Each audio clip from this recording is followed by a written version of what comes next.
জান্নাত পাওয়া সম্ভব না। জাহান্নাম কত ভয়ঙ্কর, কত ভয়ঙ্কর। জাহান্নাম কেমন একটা ভয়ঙ্কর হবেন আল্লাহ তাআলা বলবেন, ওয়াসিকাল্লাযীনা কাফারু ইলা জাহান্নামা যুমারাম হাত্তা ইযা জাউহা ফুতিহাত أبوابها وقال لهم خزنتها ألم يأتكم رسل منكم يتلون عليكم آيات ربكم وينذرونكم لقاء يومكم هذا قالوا بلى ولكن حقت كلمة العذاب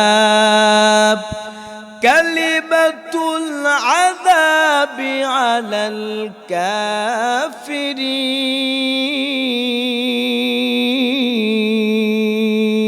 الكافرين। দয়াময় আল্লাহ রব্বুল আলামিনের অসংখ্য কৃতজ্ঞতা আদায় করা উচিত যে আল্লাহ রব্বুল আলামিন বড় একটি দামি মজমাই, দামি মাহফিলে, যে মাহফিলের ক্ষেত্রে আল্লাহ রসুল বলেন যখন কোন স্থানের মধ্যে দিনের কথাবার্তা আলোচনা করা হয় ওই জায়গার চতুর্দিকে ফেরেশতারা ঘিরে থাকে। শুধু তাই নয়, ফেরেশতা ঘিরে থাকার পরে এক একজন ফেরেশতা এক একজনের উপর দাঁড়াতে দাঁড়াতে আল্লাহর আরশ আজিম পর্যন্ত চলে যায়। এমন একটি দামি মজলিসে দামি মাহফিল এনেছেন, সেটা আল্লাহ পাক রব্বুল আলামিনের পক্ষ থেকে বড় একটা ইহসান। সেই ইহসান আল্লাহ যাকে ইচ্ছা তাকে দান করে, আর যাকে ইচ্ছা তাকে দান করতে পারে না। লাখ কোটি দরুদ ও সালাম সাইয়্যিদুল মুরসালিন রাহমাতুল লিল আলামিন শাফিউল মুজনিবিন খাতামুন নবিয়্যিন সাইয়্যিদুস সাকালান ইমামুল মুরসালিন শফিউ আজম রাসূল আকরাম রহমতে আলম নবিউল আরবুল আজম জনাব হযরত মুহাম্মদুর রাসূলুল্লাহ সাল্লাল্লাহু আলাইহি ওয়াসাল্লামের উপর আমি আপনাদের সম্মুখে অল্প কিছুক্ষণ আলোচনা করব। যে বিষয়টা নিয়ে আলোচনা করতে চাই সেটা হচ্ছে রাসূল সাল্লাল্লাহু আলাইহি সাল্লামের মানুষের প্রতি কত মায়া, কত মহব্বত। সেই বিষয় নিয়ে আমি আপনাদের সম্মুখে অল্প কিছুক্ষণ কথা বলবো। আল্লাহ পাক আমাকে আপনাদেরকে আমল করার তৌফিক দান করুক। আল্লাহ দুনিয়ার মধ্যে যে নবীকে প্রেরণ করেছেন, নবীকে এত সুন্দর দিয়ে আদর্শ দিয়ে প্রেরণ করেছেন যে আদর্শ কোনো ব্যক্তি যদি চলতে চায়, ব্যক্তি জীবন থেকে, সামাজিক জীবন থেকে রাষ্ট্রীয় জীবন আপনি কিভাবে চালাবেন, সবগুলো আদর্শ, সবগুলো নমুনা রসুলের মাঝে বিদ্যমান রয়েছে। তো রসুলকে এত সুন্দর আদর্শ দিয়ে প্রেরণ করেছেন, সাহাবায়ে কেরাম আম্মা জান আয়েশাকে বলতেন, হে আয়েশা, নবীর আদর্শ কি ছিল? আম্মা জান আয়েশা বলেন, কানা খুলকুল কুরআন, নবীর আদর্শটাই ছিল কোরআন শরীফ। তো কোরআন শরীফ নবীর আদর্শ। কোরআনের মতো হুবহুব নবী চলাফেরা করেছেন, নিজের জীবনকে গড়েছেন। এজন্য পুরো কোরআন শরীফের রসুলের আদর্শ। কোনো ব্যক্তি যদি রসুলের আদর্শ অনুযায়ী চলতে চায়, কোনো ব্যক্তি যদি রসুলের আদর্শের উপর যদি অবস্থান করে, সে কোরআন শরীফের মধ্যে অবস্থান করল। তা আল্লাহ যে দুনিয়ার মধ্যে নবীকে প্রেরণ করলেন, কেমন দয়া রসুলের ভিতরে ছিল। আজকে আমরা মনে করি দুনিয়ার কোনো কাজের প্রতি সহযোগিতা করলে আসলে সেই হচ্ছে সবচেয়ে করুণাকামী। না, সবচেয়ে করুণাকামী হচ্ছে যেদিন আপনাকে হাসর ময়দানে পরপার করতে জান্নাতে যেতে পারবেন, সেটাই হচ্ছে সবচেয়ে বড় করুণা। আজকে আমরা দুনিয়ার সামান্য একটু চাকচিক্য উপকার করতে পারলে আমরা মনে করি যে সে বড় করুণা করেছে। না, সেটা করুণা হতে পারে না। সবচেয়ে বড় করুণাকামী হলো যিনি, যার আদেশে, যার মতদর্শে জাহান্নাম থেকে বাঁচা সম্ভব, ওই ব্যক্তির করুণা, ওই ব্যক্তির ইহসান হচ্ছে সবচেয়ে বড়। নবীজি মানুষদেরকে কিভাবে সহযোগিতা করবেন? নিজের তুই পেটে খাবার ছিল না, এক হাদিসের মধ্যে এসেছে নবী 2 বেলা কোনোদিন পেট ভরে খাবার খেতে পারেনি। তো সেই নবী আবার কিভাবে সহযোগিতা করবে? তার উপরও ইতিহাসের দিকে তাকাইলে দেখা যায় নবীজি কি করেছেন, আরেকজনের কাছ থেকে ধার করে এনে হলেও মানুষদেরকে উপকার করেছেন। এজন্য বলা হয় করুণার নবী। যে করুণা করে সে করুণা কামী, আর যে শুরুতে করুণা করে তাকে করুণা বলা হয়। নবীজি এত মায়া ছিল। শুধু তাই না, মানুষদের, নবীজি যখন মক্কায় অবস্থান করেছিল, মক্কার মানুষগুলো নবীকে কত নির্যাতন নিপীড়িত করেছিল। তার কারণটা হচ্ছে কেন? যেন মানুষগুলো এক আল্লাহকে বিশ্বাস করে। কিন্তু নবীজি সেই মক্কায় থাকতে পারে না, মদিনায় হিজরত করতে হয়েছে। রাসূল বলেন, লাউলা আন্না কওমি আখরজুনি মা সাকান্তু গায়রুক। আল্লাহ রাসূল মক্কার জমিনকে সম্বোধন করে বলে, মক্কার জমিন, আমাকে যদি আমার কওমরা আমাকে বের না করেই দিত, আমি সেখান থেকে হিজরত করলাম না, চলে যেতাম না। তোমাকে ছাড়া আমি অন্য কোথায় অবস্থান করতাম। নবী কত কষ্ট করেছেন, নবীজির কত মায়া ছিল উম্মতের উপর। নবীজি যখন নামাজ পড়তেছেন, মক্কার বেঈমানরা নবীজির উপর নারী ভুঁড়ি দিয়ে রাখত পিঠের মধ্যে। কত কষ্ট দিয়েছেন, কত রসুল কত চেষ্টা, কত মুজাহাদা করেছেন। শুধু তাই না, তায়েফের ময়দানে নবী মানুষদেরকে দাওয়াতের কাজ করলেন। শুধু একটাই ফিকির ছিল, কিভাবে মানুষগুলো দিনের উপর চলে আসবে, আর দিনের উপর আসতে পারলেই জান্নাত পাওয়া সম্ভব। দিনের উপর চলতে পারলেই আপনার জন্য দুনিয়ার, দিনের উপর চলতে পারলে আল্লাহ জান্নাত দিবে। নবীজি কত মহব্বত ছিল, কত মায়া ছিল। তায়েফের ময়দানে দাওয়াতের কাজ করলেন। বরং তারা তো ঈমান আনবে দূরের কথা, বরং ছোট ছোট বাচ্চাদেরকে লালাই দিল। তায়েফের ময়দানে নবীজির গায়ে এত পরিমাণ কষ্ট হয়েছে। তায়েফের ময়দানে, উহুদের ময়দানে নবী এত কষ্ট করেছেন। তার কারণটা কি জানেন?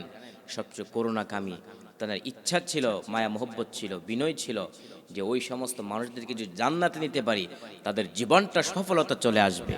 এজন্য দাওয়াতের কাজ করেছেন, যে কষ্ট করেছেন। উহুদের ময়দানে দান দান শহদ করেছেন। তার তায়েফের ময়দানে এমন অবস্থা করেছে, নবীর পা আর মোজা রক্তে একদম এক হয়ে যেত। পাহাড়ের, তায়েফের যে পাহাড়ের যে নিয়োজিত ফেরেশতা ছিল, তিনি বলতো, নবী আপনি আমাকে পারমিশন দেন, তাহলে আমি এদিকে ধ্বংস করে দিব। আল্লাহর নবী জবাব দিতেন, যদি তুমি তাদেরকে ধ্বংস করে দাও, তাহলে তারা কিভাবে দিনের উপর চলবে, তারা কিভাবে হকের উপর আসবে, কিভাবে তারা দিন চিনবে? তারা তো জান্নাতে যেতে পারবে না। কেমন মায়া ছিল রাসূলের ভিতরে। এজন্য আল্লাহ বলেন, ইরহামু মান ফিল আরদি ইয়ারহামুকুম মান ফিস সামাই। যারা কি করবে, জমিনের বাসিন্দাদেরকে ইহসান করবে, মায়া মোহব্বত করবে, আল্লাহ কি করবেন? তোমাদেরকে মোহব্বত করবেন। মান লা ইয়ারহাম লা ইউরহাম। যে কি করে না, মানুষকে মায়া করে না, সে মায়া পায় না। অতএব নবীজির কেমন ছিল, মক্কার মধ্যে এত কিচ্ছু করার পরে, নবীকে এত কষ্ট দেওয়ার পরে তিনি বলেন, লা তাসরিবা আলাইকুমুল ইয়াউমা, ওই দিন আমার কোনো অভিযোগ থাকবে না। এমন নবী পেয়েছ উম্মত, যেই নবীর উপর নির্যাতন করার পর তিনি বলতেছেন, আজ আমার উপর কোনো অভিযোগ নাই, তোমাদের উপর কোনো অভিযোগ নাই। এমন নবীর উম্মত হয়েছ। আল্লাহ তাআলা আমাদেরকে আসলে সফলতা দান করেছেন, যেই নবীর উম্মত এত সহজ করে বানিয়েছেন, যেই সমস্ত নবীরা এই আখিরের জমানার পয়গম্বরের উম্মত হওয়ার জন্য আবদার করত। আর আল্লাহ আমাদেরকে বিনা দরখাস্তেই আমাদেরকে রাসূলের কি বানাইছেন? উম্মত বানাইছেন। অতএব রাসূলের কি মায়া ছিল। শুধু তাই না, নবী আমার এত মায়া ছিল, তিনি উম্মতের জন্য শুধু মাগফিরাত কামনা করতেন, উম্মতের মাগফিরাত কামনা করতেন। নবী যেমন মায়া ছিল, নবীর আদর্শের উপর থেকে, নবীর সংস্পর্শে থেকে সাহাবায়ে কেরামের শোনার মতো দামি হয়ে গেছে। এজন্য কোরআনের মধ্যে রয়েছে, আমিনু কামা আমানান নাস, তোমরা ঈমান আনো তাদের মতো যারা ঈমান এনেছে। তাফসীরের মধ্যে উল্লেখ রয়েছেন, তাফসীর জালালের মধ্যে উল্লেখ রয়েছেন, আমিনু তোমরা ঈমান আনো কামা আমানান নাস, অর্থাৎ তারা যেভাবে ঈমান এনেছেন, কাদের মতো? সাহাবায়ে কেরামের মতো। সেই সাহাবায়ে কেরাম কেমন ঈমান এনেছিল? সাহাবায়ে কেরামও রাসূলের উপর আদর্শের উপর চলার চেষ্টা করছে কিনা। আল্লাহর নবী প্রিয় সাহাবী হযরত আবু বকর সিদ্দিক রাদিয়াল্লাহু তাআলা আনহু সহ 10 জন সাহাবা দুনিয়াতে জিন্দা হালতে জান্নাতের সুসংবাদ পেয়েছেন। আবু বকর, ওমর, উসমান, আলী। নবী একদিন বললেন, যার যত সম্পদ আছে যুদ্ধের ময়দানে দান করো। আমরা যুদ্ধের ময়দানে অংশগ্রহণ করব, দান সৎকা করো, সম্পদ দান করো। ওমর দান করলেন, উসমানও দান করলেন, হযরত আলীও তার সম্পদ নিয়ে হাজির হলেন, আবু বকরও তার সম্পদ নিয়ে হাজির হলেন। আল্লাহর নবী বলেন, ও উমর, কি পরিমাণ সম্পদ দান করেছ? ওমর বলেন, আমার সম্পদে অর্ধেক আমি দিয়ে দিলাম। আল্লাহর নবী বলেন, ও আবু বকর, আপনার কি হালত? আবু বকর বলেন, নবীজি, ঘরের মধ্যে ঝাড়ু দিয়া দিয়া যা ছিল সব আমি দিয়ে দিলাম। আল্লাহর নবী বলেন, আবু বকর, তোমার ঘরের মধ্যে কি কিছু নাই? আবু বকর ডাক দেয়া বলে, পয়গম্বর, আমার আল্লাহর আপনি ছাড়া আমার আপন কেউ নাই। আমার যা ছিল সব আমি সদকা করে দিলাম। আল্লাহর নবী আশ্চর্যজনক হয়ে গেলেন। হঠাৎ করে জিবরাইল আমিনের আগমন। জিবরাইল আমিন এসে বলে, নবী, আপনার আবু বকরকে আল্লাহ সালাম দিয়েছেন আর জানতে চেয়েছেন এই অবস্থায় আপনার সাহাবী আবু বকর কোন হালত, তার মনের চাহিদা কি। আল্লাহ জানার পর কেন বললেন? আল্লাহ তার নবীকে বুঝাইলেন, আল্লাহ আবু বকরকে কত মহব্বত করেন। আল্লাহর নবী বলেন, ও আবু বকর, আল্লাহ আপনাকে সালাম দিয়েছেন আর জানতে চেয়েছেন এই অবস্থা আপনার কি হালত। আবু বকর কোনো জবাব উত্তর না দিয়ে চোখের পানি ফালাইয়া কাঁদতেছেন। আল্লাহর নবী বলেন, ও আবু বকর, জবাব দিবা কেন, কান্না করতেছ? আবু বকর কান্না করে বলে, পয়গম্বর, আমি আবু বকর ছিলাম জাহান্নামের আসামি। মক্কার জমিনে কে চিনতো আমি আবু বকরকে?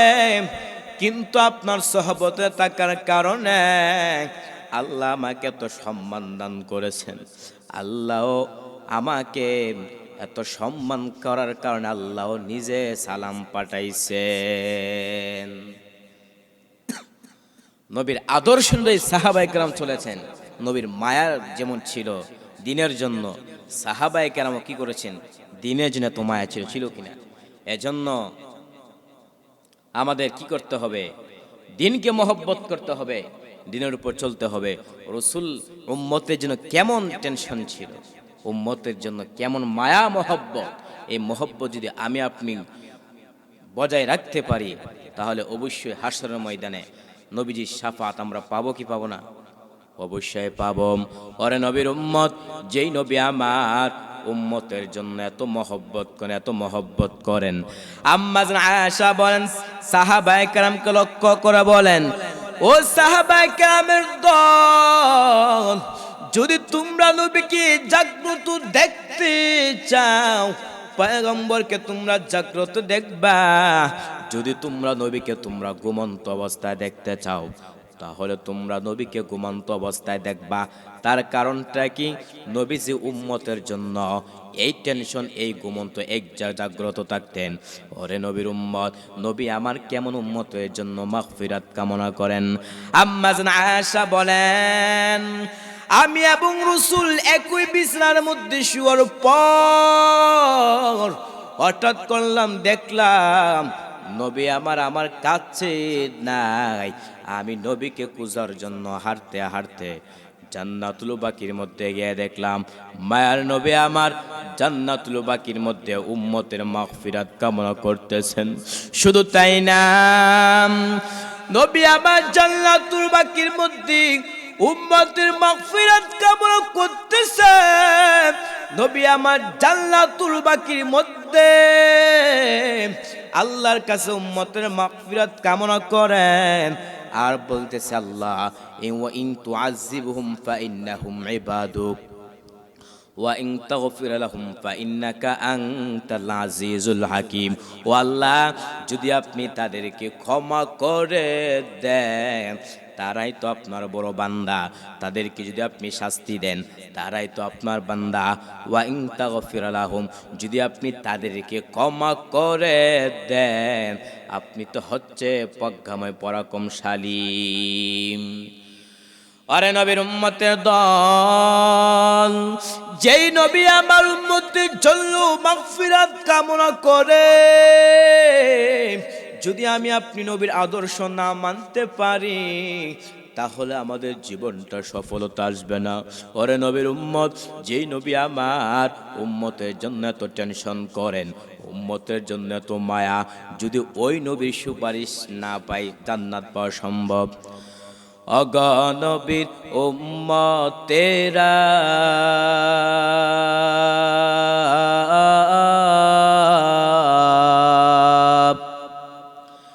হয়ে আছি দিশাহারা, কোরআন হাদিসের চলো যখন যাহা চাই মনে, নবী বিনে কে দরাবে ফুল সিরাত মিজানে, নবী বিনে কে দরাবে ফুল সিরাত মিজানে। চলো চলো চলো বমিন চলো নবীর সন্ধানে, নবী বিনে কে দরাবে ফুল সিরাত মিজানে, নবী বিনে কে দরাবে ফুল সিরাত মিজানে। এমন এতিম নবী আমার,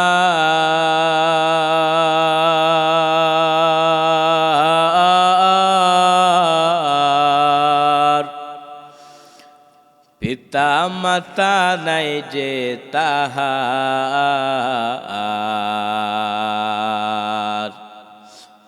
তারপরেও কত মারা মারল তাকে দুশ্মনে, নবী বিনে কে দরাবে ফুল সিরাত মিজানে, নবী বিনে কে দরাবে ফুল সিরাত মিজানে।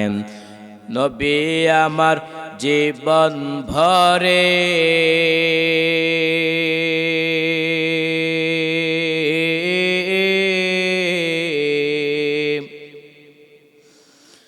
দিনের লাগি কষ্ট করে,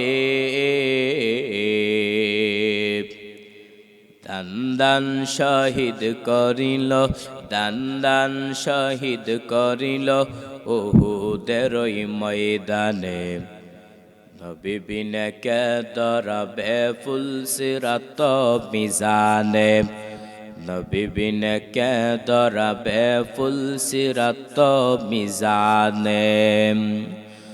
আরে নবীর উম্মতের দল, যদি নবীর আদর্শ মানতে পারো, নবীর হুকুম হাকাম নবীর আদর্শ অনুযায়ী চলতে পারো, তোমার জীবনটা সফলতা চলে আসবে। কিন্তু বান্দা, যদি তুমি নবীর আদর্শ ঠিক মতে না পারো, নবীর আদর্শ যদি ঠিক মতো না চলো, তাহলে জান্নাত পাওয়া সম্ভব? হ্যাঁ, জান্নাত পাওয়া সম্ভব না। জাহান্নাম কত ভয়ঙ্কর, কত ভয়ঙ্কর।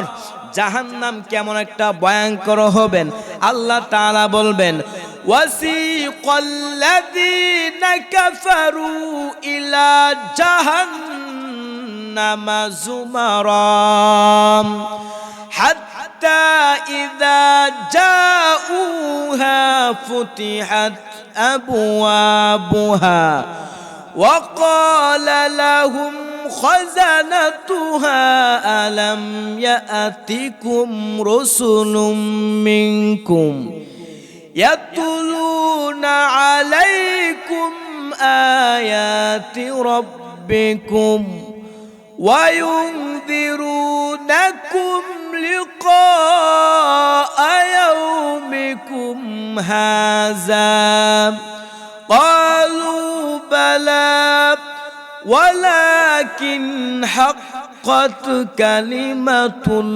আযাব কালিমাতুল আযাবি আলাল কাফিরিন।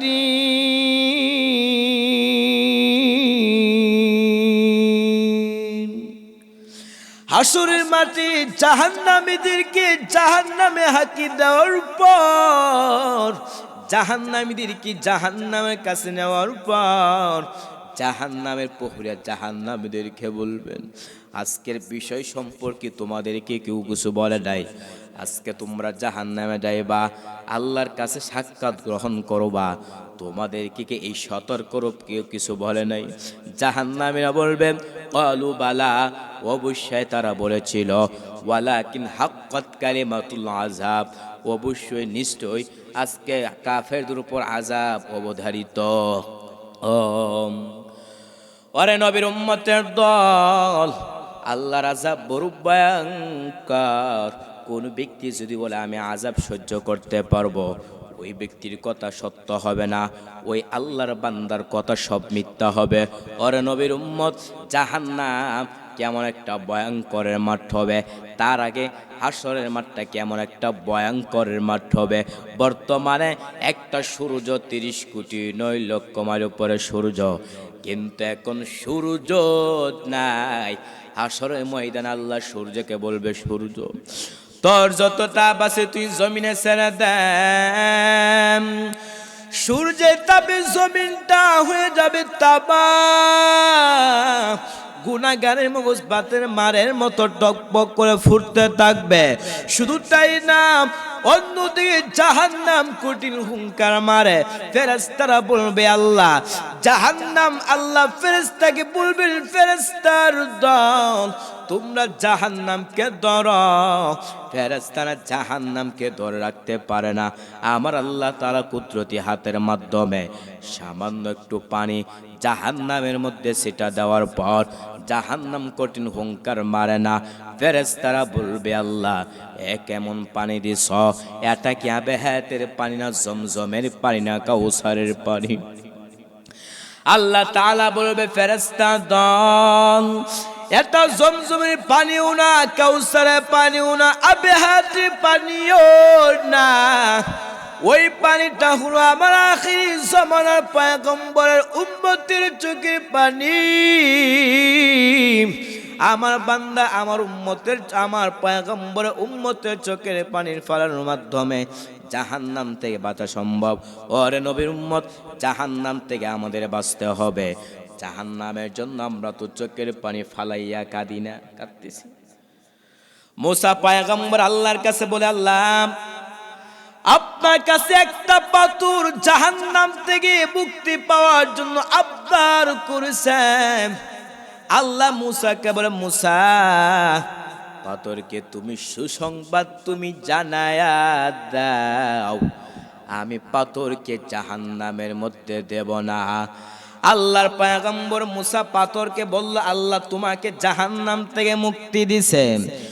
ওই পাথর আগেছি আরো বেশি করে কান্নার আওয়াজটা একটু বেশি হয়ে গেল। মুসা নবী বলে, পাথর আল্লাহ তোমাকে জাহান্নাম থেকে বিরত রেখেছেন, আল্লাহ তোমাকে জান্নাত দিবে, তারপর তুমি কেন কান্না করতেছো বেশি? পাথর ডাক দিয়ে বলে, মুসা আগের কান্না ছিল জাহান্নাম থেকে মুক্তি পাওয়ার জন্য, আর এখন কান্না করতেছি শুকরিয়া তার নিয়ামতের কান্না। একটা পাথর হওয়ার পরেও সে জাহান্নাম থেকে মুক্তি পাওয়ার জন্য কাঁদে। জাহান্নামের থেকে যখন মুক্তি পেয়েছে আবার কান্না শুরু করে দিয়েছে। মুসা পয়গম্বর বলে, পাথর আল্লাহ তোমাকে জাহান্নাম থেকে মুক্তি দিছে, কিন্তু আবার কান্না করতেছে কেন? পাথর বলে যে, মুসা নবী আগের কান্না ছিল জাহান্নাম থেকে মুক্তি পাওয়ার জন্য কান্না, আর এখন কান্না করতেছি নিয়ামত স্বরূপ কান্না। একটা পাথর হয়ে যদি জাহান্নামের ভয়ে কাঁদতে পারে, আমরা কি জান্নাতে যাব? অত বেশি বেশি কাঁদতে হবে। আল্লাহ পাক সবাইকে যেন, নবীজি কত মায়া ছিল, এত কষ্ট করার পর তিনি বলবেন, লা তাসরিবা আলাইকুমুল ইয়াউমা, আজ তোমাদের উপর কোনো অভিযোগ আমার নেই। নবীজির এত মায়া ছিল, এত মহব্বত, এত দয়ার নবী ছিল, সে দয়া